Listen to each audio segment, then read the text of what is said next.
education and labor. Madam Speaker, I'm so honored to be here to talk about this rule and this bill.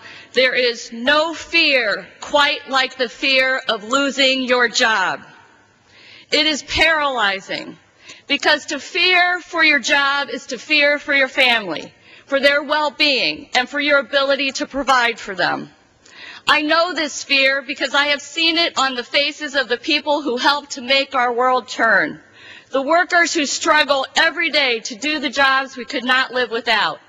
Before I was elected to Congress, I had the honor to serve as an attorney representing many of those workers. And Madam Speaker, when you work as a labor lawyer, unfortunately, often you see people with that fear in their eyes. They come to you because their jobs are being threatened, or worse, because they've been wrongfully terminated because they were attempting to organize a union or promote union activity to improve their lives and the lives of their coworkers. But it doesn't have to be this way. In this country, employees who actively promote union organizing have a 1 in 5 chance of getting fired for their activities. Every 23 minutes, a United States worker is retaliated against for their support of a union. In 1958, about 1,000 workers received back pay awards because their employers violated labor organizing laws. In 2005, 31,000 workers received back pay awards. It is a common tactic of those who oppose workers' rights to cast those who support them as relics of another era. They speak of unions as entities that were necessary remedies for abuses of a different time. And then they point to the dwindling union membership as evidence that organizing is no longer needed. But smaller union rolls are a symptom of a larger disease, not evidence of a cure. The quality of life we know in this nation was built on the back of the American labor movement. More than half of the United States workforce says they would join a union right now if they could, yet only 12% of them are in one. Less people are joining labor unions not because less people want to be a part of them. Less people are joining labor unions because far too often irresponsible employers have perfected coercive tactics to fight their creation. Imagine if tomorrow you're taken into a room with your supervisor who sits you down and tells you if you support organizing a union and the union wins, your business will close down. And then your boss tells you if the union doesn't win, you'll be fired anyway. The situation is not hypothetical. Research shows us that these threats and intimidation tactics are used to inhibit union organization.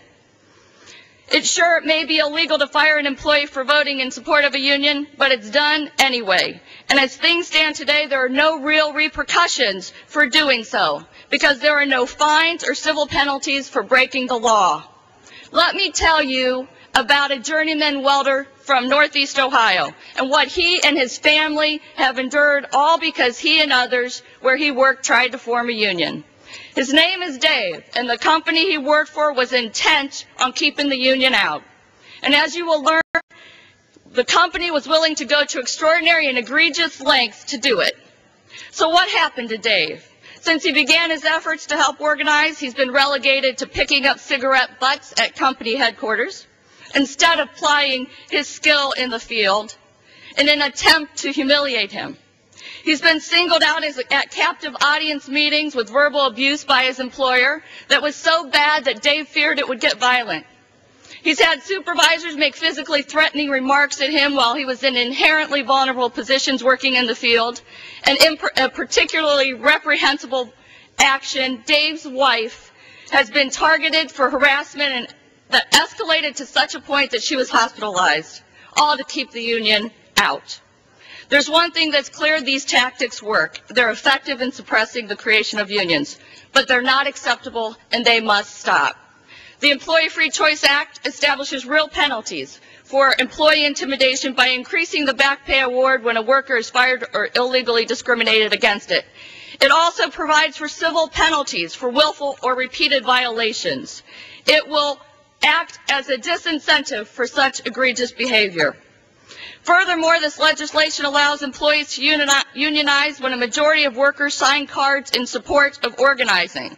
and forces the NLRB to recognize that a union as a bargaining entity without giving the employer the opportunity to unilaterally veto that decision and demand an election that offers an opportunity for coercion and manipulation. This bill also continues to give employees a choice to form a union through a traditional secret ballot election, as current law does. Now, let's be clear. It does not eliminate the opportunity for employees to have a secret ballot election. It simply eliminates the opportunity for an employer to require an election by secret ballot after employees have already voted for union representation through their chosen route of card check. Another important aspect of this bill is that it requires the NLRB to step in and stop illegal behavior when it is happening. And finally, and as equally importantly, this legislation provides a path towards binding arbitration for first contracts. Right now, in 34% of cases, a first contract is not reached. They're dragged out with the hopes of employees giving up and disbanding the union. This law pushes both sides to bargain in good faith. And that's really where we should be going. A world where both employers and employees approach the table with an intention to make a good faith attempt to come to an agreement. The old paradigms do not need to exist as they once did. I have witnessed partnerships between giants of industry and the workers on the line that have enabled businesses to thrive. Lessons can be learned from situations where employers have respected their employees' stated desire to form a union through the majority card signing method. Companies like Kaiser Permanente and Singular.